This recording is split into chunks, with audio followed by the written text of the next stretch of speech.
get that started right now. In the top left, we have the Protoss player, Shakti.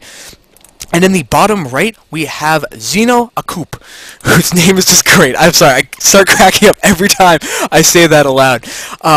He is the red Zerg player. I probably should have mentioned that the Protoss player is purple, a very royal, regal color that the Romans would have approved of greatly. So I'm going to speed it up to just ×4 because this opening is very standard. I'm opening up the production tab as well.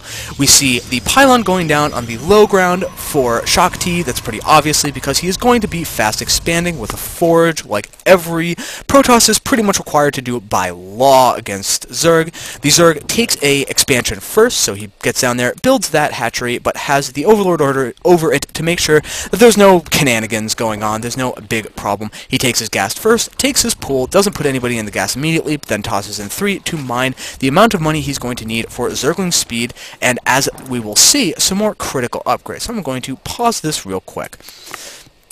I honestly have no idea why Shakti expanded this way. I would assume that, and I'm actually really curious, if somebody else knows, you should definitely send me a message. I'd really, really like to know what he thinks he's getting out of this.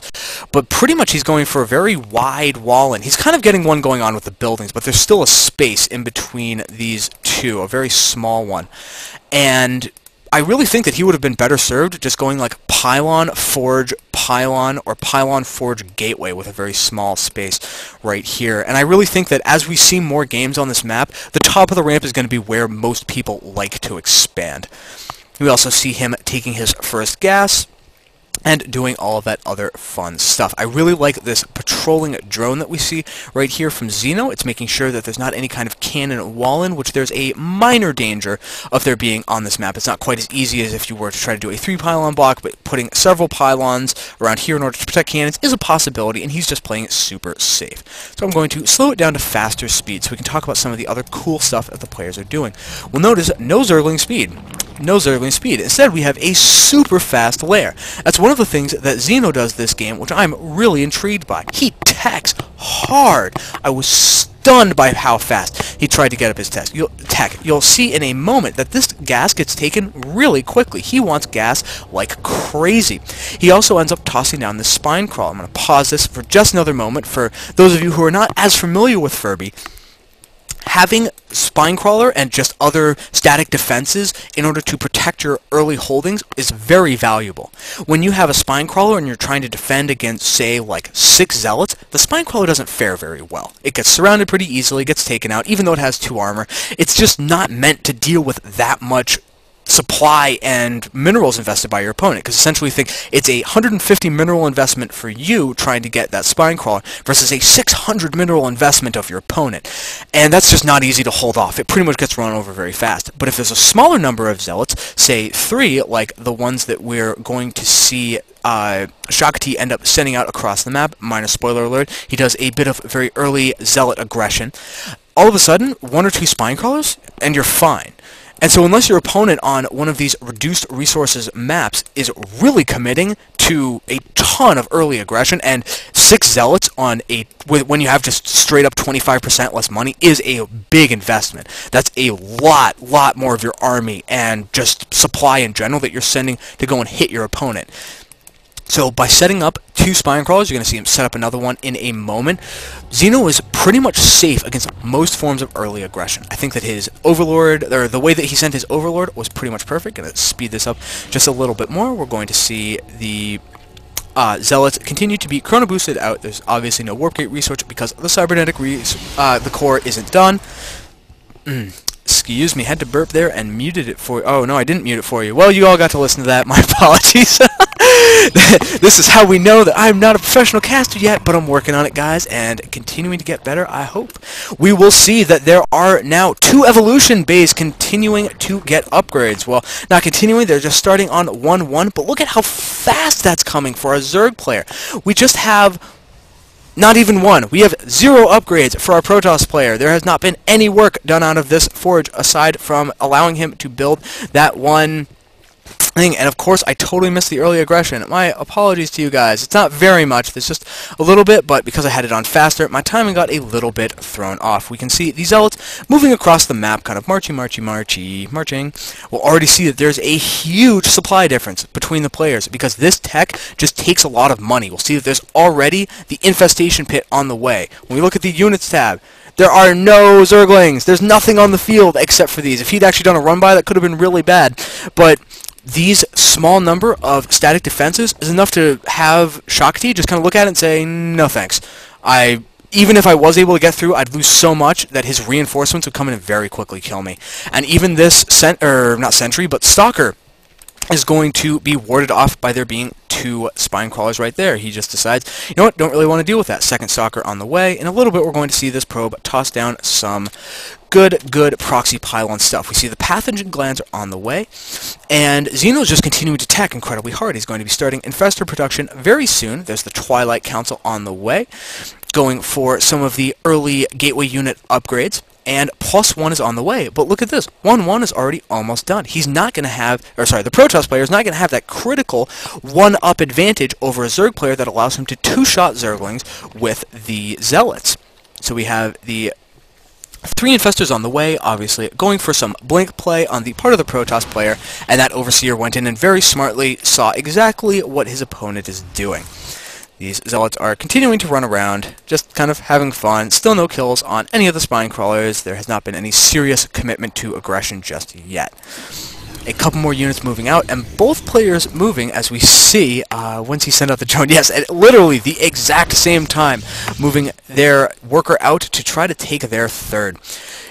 Xeno is doing a very good job trying to connect these bases. That's another thing I like about the map a lot, is that it's pretty easy to connect your bases with creep, but getting creep across the map and getting that huge Eye of Sauron style Zerg advantage going on is pretty difficult. We see that Zergling speed is very late. It's timed with the 2-2 upgrades. I honestly think that's something of a mistake from our Zerg player. I can't imagine it was deliberate to leave such a critical upgrade out of your build for so long, but I'd have to talk to him about it. He honestly might have. He's using all of his gas as fast as he can get it to tech and build infestors just as fast as he can. I don't think he has Burrow yet. That would be another really nice thing. I, for one, am in favor of getting Burrow pretty much the second you have infestors on the field, just because losing infestors, particularly on a fewer resources per base map, is really bad.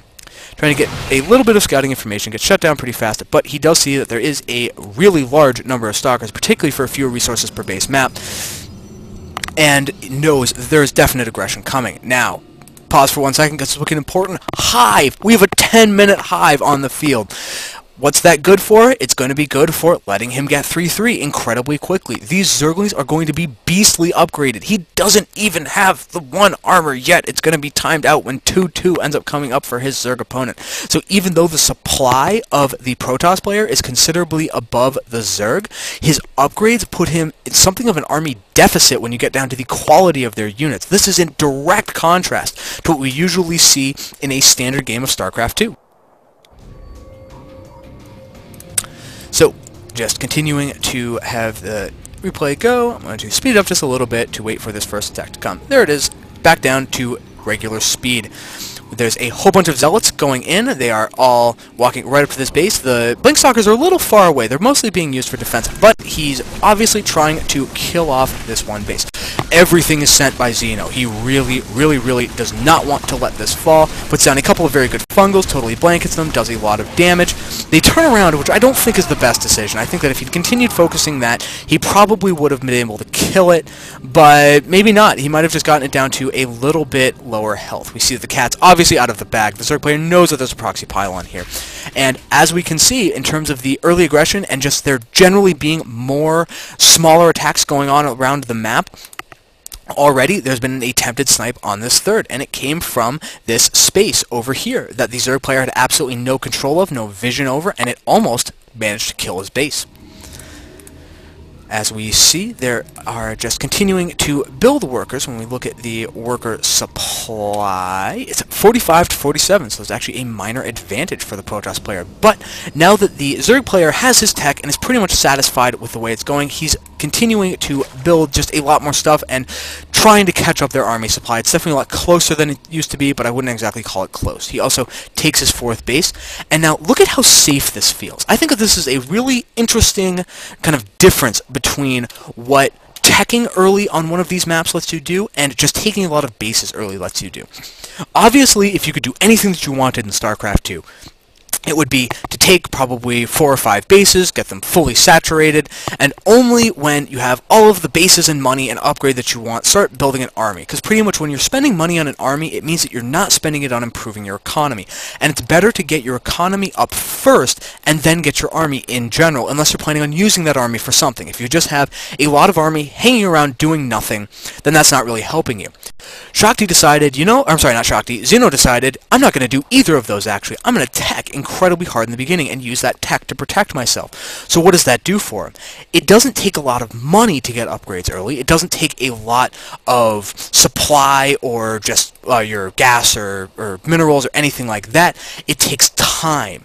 It just takes a lot of time. Look at that for the 3rd level attack upgrade. It takes 220 seconds for that to finish. And Zerg has no way of cheating in Chrono Boost. I'm just kidding, Protoss players. I understand Chrono Boost is your advantage.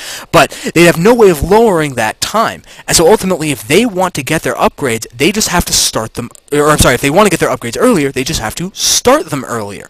And if you can start them early enough, as Zeno is starting to show, you can use them to effectively protect your stuff by simply having the units that are more commonly ignored. You would generally not think that Zerglings would be able to deal very well with Zealot aggression. Actually deal with that kind of aggression, actually get out there and take on units that are supposed to counter them, but when essentially this set of upgrades, the 2-1 for the Zerglings lets them do, is that they cannot be two-shotted by the Zealots with the +1 upgrade, and because Zealots have 1 armor, because they only have, they have 2 armor, or with the 1 armor upgrade, they're essentially dealing damage as though they didn't have armor at all. They're dealing their ordinary damage that they would be dealing against, say, a Marine and other things like that. And when it is 5 damage versus a 150 health unit, that going down to 4 damage like it would if he did not have that +2 upgrade would significantly increase the number of hits it takes to kill every additional Zealot, and we very commonly see that as games where lots of unupgraded Zerglings are attacking lots of unupgraded Zealots. Say that 3 times fast. Back to the game. A couple of sentries now being warped in. We have incredibly fast adrenal glands. That made me so happy. I was like cheering the first time I saw this game. It's just straight 20% faster damage, which when you're dealing something like, I think it's 8 damage a hit. Yeah, it's 8 damage a hit. That means they start killing things like buildings and stalkers and other units like that incredibly fast. There's also a very large number of infestors on the field to try to deal with the big attack. It's now posturing around in the middle. You see, this area, this big attack path, isn't being used necessarily for huge engagements, but it is letting the Protoss player get a lot of position and generally make the Zerg feel really uncomfortable. And as that army was moving down, you could see in the Zerg army positioning, where's he going? Is he going to be hitting my 4th or trying to do a cut-in and maybe kill my 3rd or even my natural? So we still have the Protoss player posturing around a little bit more. I think that he is waiting for the +2 weapons. No, he's just starting up his 4th, which is immediately spotted by the very cleverly placed